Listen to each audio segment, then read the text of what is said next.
Oh, okay, simple. This one's simple. Kind of similar. Couple $100,000 in cash from some place. Sale of residence, savings, inheritance, whatever. This person wanted to buy a rental property. So their inclination was to do this. Go buy a $200,000 property and pay cash for it. And let's just argue, I'm going to make up some numbers here that are reasonably close, but let's just argue that this would create $20,000 a year of rent. Okay? If you have $200,000, you buy a $200,000 property to which you get $20,000 a year in rent, what's your ROI?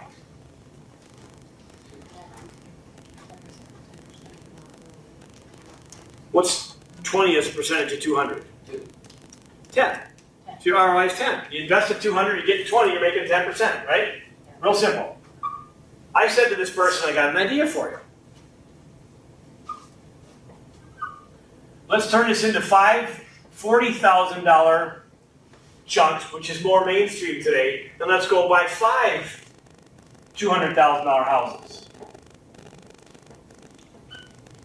Put down 40, which is 20%, probably something we can do. We get mortgages. Let's just argue, again, the math isn't perfect, but let's argue that because of the mortgages, the rents are only $10,000 a year, not 20, because you got debt service.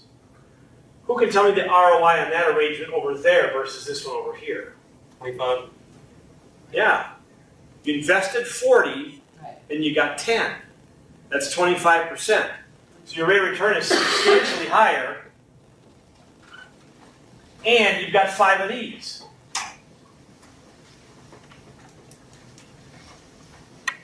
Now, if the guy that bought one house and paid cash for it has a financial catastrophe, loses this, how's he doing? Let's say over here he loses one of those. How's he doing? Okay, driving down to 40 grand, but not 0. So the return goes up by a big factor, and the cash flow goes up by 5 times. And the risk goes down over here, because we parlayed the money into more property and got mortgages to do it. Other people's money. Who here thinks when Donald Trump buys a building in New York, he puts any money down on it? 0. See, the thing about real estate that I like is it's called collateral. The wealthiest people in the world use collateral to create their wealth. You know, Todd said this kind of just in passing, I'll touch on it further, but a 4% note rate on a 30-year mortgage in a 30% tax bracket, you get a deduction for the tax bracket against the rate, so 30% of 4 is 1.2, subtract 1.2 from 4, your net cost to borrow money on a 30-year note at 4% is 2.8 in the 30% tax bracket. Who in this room would borrow as much money as they possibly can at 2.8%? Yeah. Thank you. And we're in a hurry to pay it off? You got a client that says, man, I'm making double payments, I'm on a bi-weekly, I got a 15-year mortgage. That's a red flag. And you want to buy another property? It's right there. You just got to refi the primary back to a 30 and you put the other money into the next house. Easy. Yeah, but I want to own the house for you until 65. Okay, let me ask you a question. If you got a $300,000 mortgage, and God forbid you're age 65 when this happens, but you've got cash over here of $300,000, do you not in fact own your house free and clear? Could you write a check and pay it off at a moment's notice? Yeah, but are you going to? You going to part with $300,000 of cash? Who's ever heard that equity is king? No. Who's ever heard that cash is king? You bet.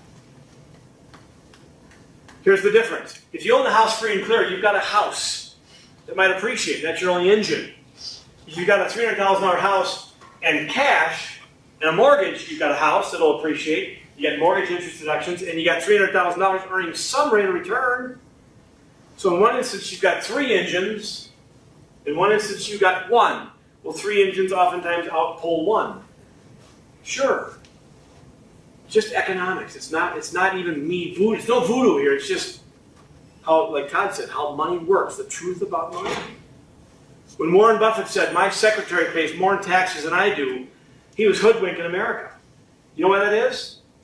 Warren Buffett wants $100 million. He goes to the bank and says, I've got all these businesses and property here. Let me pledge these as collateral and loan me $100 million. Are there taxes on loans? No. So he's got a $100 million salary that year and pays no tax. He pays his secretary $100 grand, and she pays $33,000 in taxes, more than he does on his $100 million. There's a reason why that happens. The wealth judge Learned Hand. I just got this email a couple of weeks ago. There's this judge out there somewhere. His name is Learned Hand. And he says, there are two systems of taxation in the United States. One for the well-informed and one for the uninformed. That's true. It's not us against them or 1%ers versus 9. It's just, do you get it or not? Do you want to play the game? It's not an argument. We're going to change the language.